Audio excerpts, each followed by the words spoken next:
యెహోవా ధర్మశాస్త్రమును అనుసరించి నిర్దోషముగా నడుచుకునివారు ధన్యులు. దేవుని ధర్మశాస్త్రము అనుసరించి నడిచేవారే ధన్యులు. ఈ భూలోకంలో డబ్బు ఉన్నవాడు ధన్యుడు కాదు. 100 ఎకరాల పొలము ఉన్నవాడు ధన్యుడు కాదు.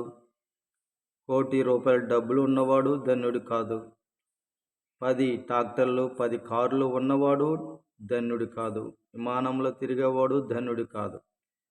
ఏమీ లేకపోయినను, ఆస్తు లేకపోయినను, ధనం లేకపోయినను, కారులు లేకపోయినను, విమానంలో తిరిగే స్తోమతి లేకపోయినను, దేవుని ధర్మశాస్త్రమును అనుసరిస్తే చాలు, అతడే ఈ భూమి మీద ధన్యుడు. దేవుని ధర్మశాస్త్రమును అనుసరించువాడే ధన్యుడు. నీతిని అనుసరించువాడే ధన్యుడు. సత్యమును అనుసరించువాడే ధన్యుడు. దేవుని వాక్యమును గైకొనువాడు ధన్యుడు. దేవుని ఆజ్ఞలు గైకొనువాడు ధన్యుడు. యేసు ప్రభువుని సొంత రక్షకుడిగా అంగీకరించిన వాడే ధన్యుడు. ఈ భూమి మీద ఏమీ లేకపోయినా యేసుక్రీస్తును సొంత రక్షకుడిగా అంగీకరించిన వాడు దైవ కుమారుడని, దేవుడని, పరలోకానికి మార్గము, సత్యం, జీవం యేసుక్రీస్తు ప్రభువని నమ్మిన వాడే ధన్యుడు. భూమి మీద యేసు ప్రభు కూడా ఒక ఉపమానం చెప్పాడు. భూమి మీద అంట ఒక టయాన ఒక కాలాన ఒక ధనవంతుడి దగ్గర ఒక బీదవాడు కూడా ఉన్నాడు. ధనవంతుడు సుఖమును అనుభవించి ఎన్నో పొలములు, ట్రాక్టర్లు, డబ్బులు, ఆస్తులు, పాస్తులు కలిగిన వ్యక్తి, తెల్లని వస్త్రాలు కట్టుకొని సుఖముగా బ్రతుకుచున్న వ్యక్తి. అతని దగ్గర ఒక బీదవాడు ఉండేవాడు. అతను పారవేసిన ఇస్త్రాకులు, మెతుకులు తిని బ్రతికేవాడు. అయితే ధనవంతుడు చనిపోయాడు, బీదవాడు చనిపోయాడు. బీదవాడు చనిపోయినా, ధనవంతుడు చనిపోయినా జరిగిన సంగతి ఏమిటంటే, పరలోకంలో సంతోషంగా ఉన్నది అబ్రాహాము రొమ్మున అనుకుంది లాజరు. కానీ ధనవంతుడు పాతాళంలో వేదన పడుచున్నాడు. ఇప్పుడు చెప్పండి, ఎవరు ధన్యుడు? ఆ ధనవంతుడని, భూమి మీద ధనవంతుడని పేరు అతనికి ఉంది, కానీ ధన్యుడని పేరు అతనికి లేదు. లాజరుకి ధనం లేదు, అడుక్కొని ఇస్త్రాకులు, మెతుకులు ఏరుకొని తినేవాడు, కానీ అతడు ధన్యుడు. అతడు అడుక్కున్నా ధన్యుడే, ఇస్తరాకు మెతుకులు ఏరుకొని తిన్నా అతను ధన్యుడే. ఎందుకంటే దేవుని రాజ్యము అతనికే సొంతం కాబట్టి పరలోక రాజ్యానికి అర్హుడైన వాడే ధన్యుడు, కానీ ధనం ఉన్నవాడు ధన్యుడు కాదు. కారులు ఉన్నవాడు, అలాగే ఎన్నో అపార్ట్మెంట్లు, పొలాలు, భూములు ఉన్నవాడు ధన్యుడు కాదు. పరలోక రాజ్యానికి వారసుడు అయిన వాడే ధన్యుడు. పరలోక రాజ్యం చేరగలిగిన వాడు ధన్యుడు. అందుకనే దేవుని ధర్మశాస్త్రం అనుసరించేవాడు ధన్యుడంటే, దేవుని ధర్మశాస్త్రం అనుసరించేవాడు దేవుని రాజ్యానికి వెళతాడు అని అర్థం. నీతిని అనుసరించేవాడు ధన్యుడంటే పరలోక రాజ్యానికి వెళతాడు అని అర్థం.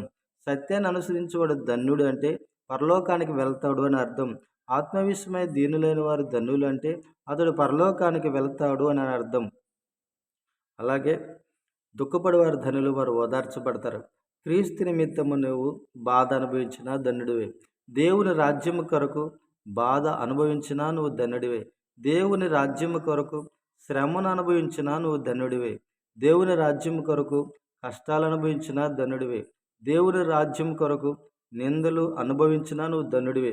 క్రీస్తు నిమిత్తం నిందలు అనుభవించిన, క్రీస్తు నిమిత్తం, యేసుక్రీస్తు నిమిత్తం శ్రమల పాలైన, హింసించబడ్డా నువ్వు ధన్యుడివే. నీతి కొరకు ఆకలి దప్పిక గలవారు ధనులు. నీతి కొరకు ఆకలి దప్పికలు గలవారు ధనులు. వారు ఎందుకంటే లోకానికి వెలుగుగా ఉంటారు, లోకానికి వారు ఉప్పుగా ఉంటారు. యేసు ప్రభు శాసనాలు గైకొని వారు కూడా ధనులు. పూర్ణ హృదయంతో యేసు ప్రభుని వెదకువారు ధనులు. పూర్ణ హృదయంతో ప్రార్థన చేసేవారు ధనులు. పూర్ణ మనసుతో ప్రార్థన చేసేవాళ్ళు ధనులు. ఆత్మతో సత్యంతో ఆరాధించే వాళ్ళు ధనులు. పరిశుద్ధమైన జీవితం కలిగి ఉన్నవారు ధనులు. యథార్థమైన జీవితం కలిగి ఉన్నవారు ధనులు. యేసు ప్రభు మార్గంలో నడిచేవారు ధనులు. జీవ మార్గంలో, సత్య మార్గంలో, నీతి మార్గంలో నడిచేవారు ధనులు. దేవుని వాక్యమును అంగీకరించిన వాళ్ళు ధనులు. యేసు ప్రభునందు విశ్వాసం ఉంచిన వారు ధనులు. ఆయన ఆజ్ఞలు జాగ్రత్తగా గైకొనేవాడు ధనుడు. యేసుక్రీస్తు ప్రభు మాట శ్రద్ధగా వినేవాడు ధన్యుడు.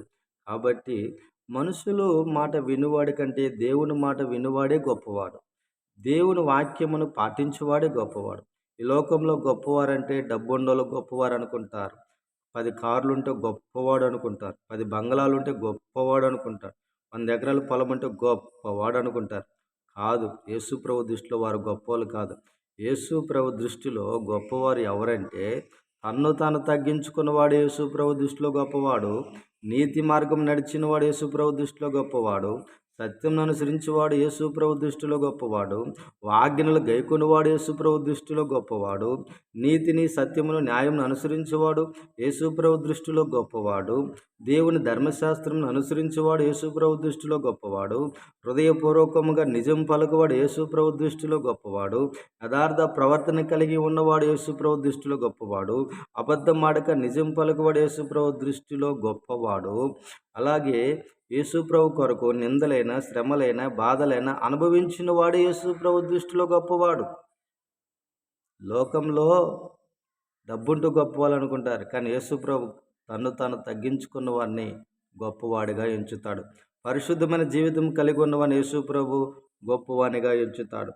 కాబట్టి దేవుని బిడ్డలారా, అలాగే తన పాపానికి పరిహారం నొందినవాడు ధన్యుడు. నీవు నీ పాపం పోగొట్టుకుంటే నువ్వు ధన్యుడు.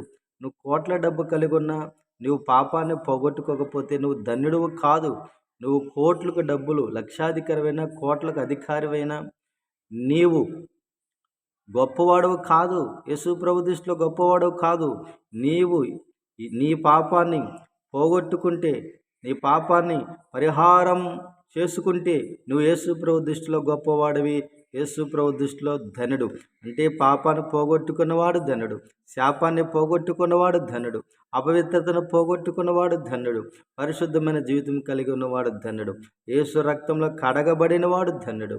కాబట్టి నీకేమి లేకపోయినా నువ్వు యేసు రక్తంతో కడగబడితే నువ్వు గొప్పవాడు ఈ లోకంలో, నువ్వు ధన్యుడువు ఈ లోకంలో. యేసు ప్రభు దృష్టిలో ధన్యుడువు, యేసు ప్రభు దృష్టిలో గొప్పవాడవు నీవు.